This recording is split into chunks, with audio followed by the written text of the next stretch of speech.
So guys এখানের প্লেসের এই জায়গাটার একটা ফেমাস চা আছে, সেটা ট্রাই করতেছি। হ্যাঁ, তবে অনেক বেশি বলতে পারবেন এই চাটা এখানে অনেক ফেমাস। দেখি কেমন লাগে এটা।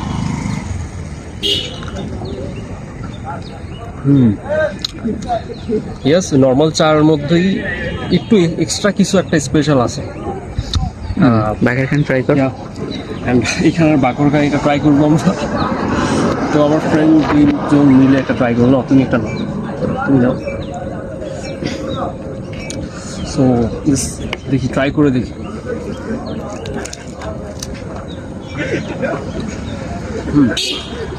আমি আসলে পুরান ঢাকার যে স্থানীয় যে বাকরখানি সেটা খেতে খেতে সেটা অভ্যস্ত আছি, বাট এইটা একটু অন্যরকম, সেটা মিষ্টি অন্য ভাব আছে।